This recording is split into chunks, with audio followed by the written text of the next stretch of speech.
اب کیا حکم ہے؟ فقہا کیا کہیں گے؟ میں مثال دے دوں. مسجد نبوی میں ایک شخص داخل ہوا.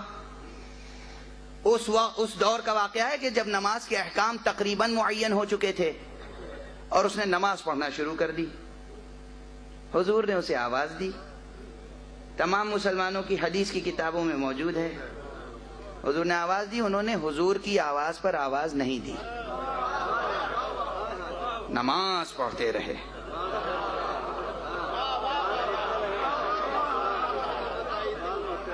حضور نے دوبارہ آواز دی نام لے کر. اب حضور تو نام لے کر پکار لیتے تھے، میں ہر ایک کا نام نہیں لینا چاہتا ہوں. نام لے کر جناب پھر نماز پڑھتے رہے.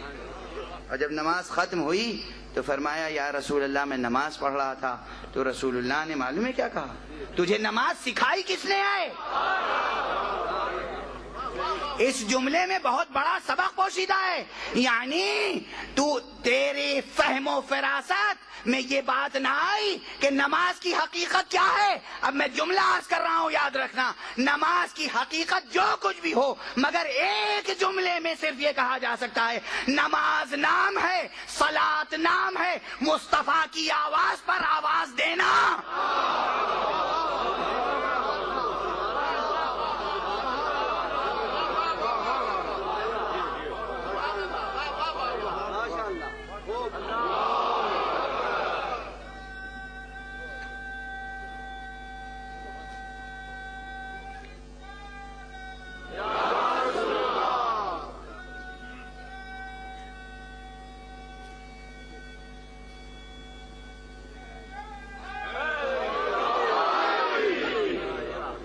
صلاۃ کی حقیقت بس یہ ہے کہ مصطفیٰ کی آواز پر آواز دے دو. اور وہ نادان یہ سمجھ رہا تھا کہ ہم اطاعت خدا میں ہیں. اطاعت خدا میں ہیں. اطاعت خدا ہو ہی نہیں سکتی اگر اطاعت مصطفیٰ کو ٹھیس لگ جائے. اطاعت مصطفیٰ کو جہاں ٹھیس لگی اطاعت خدا گئی. مثال دے دوں. اب ظاہر ہے کہ موسم کا مزاج بدل گیا ہے تو میں گفتگو کو تمام تمہید چھوڑ کر نتیجے سے قریب ہو جاؤں. جناب والا، آپ نے دیکھا کہ یہ شخص کہہ رہا تھا میں نماز پڑھ رہا ہوں، اور ایک منظر ہمیں اور نظر آیا کہ ایک اللہ کا ولی، اللہ کا بندہ جو کہتا تھا کہ میں تو مصطفیٰ کے غلاموں میں سے غلام ہوں، وہ آیا بیٹھ گیا. حضور نے اپنا سر مبارک زانوں پہ رکھ دیا. وقت گزرتا رہا، وقت گزرتا رہا. کوئی اور ہوتا فقیہ، مجتہد، واعظ، تو دل ملاتا رہتا کیا کروں نماز چھوٹی جا رہی ہے. یہ سمجھ میں نہیں آتا کہ نماز کی حضور میں میں موجود ہوں. یہ ہے حقیقت نماز، یہ ہے عین نماز، یہ ہے سرچشمہ نماز. جب میں اس کے حضور میں ہوں تو نماز کی کیا پرواہ ہے. اور کوئی فقیہ جاتا تو مشورہ بھی دیتا کہ ارے سو گئے ہیں بظاہر، دھیرے سے سر اٹھا کر یوں رکھ دیجئے، جا کے نماز تو پڑھ لیجئے، قضا ہو جائے گی.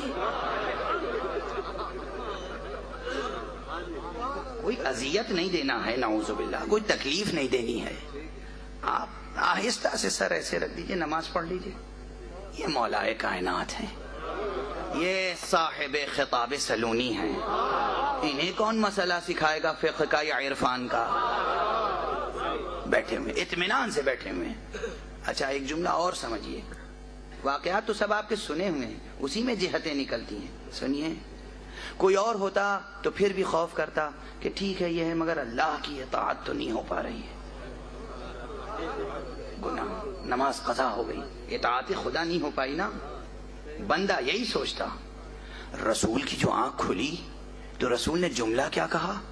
پروردگار تجھے علم ہے، تو گواہ ہے کہ علی تیری اور تیرے رسول کی اطاعت میں تھا.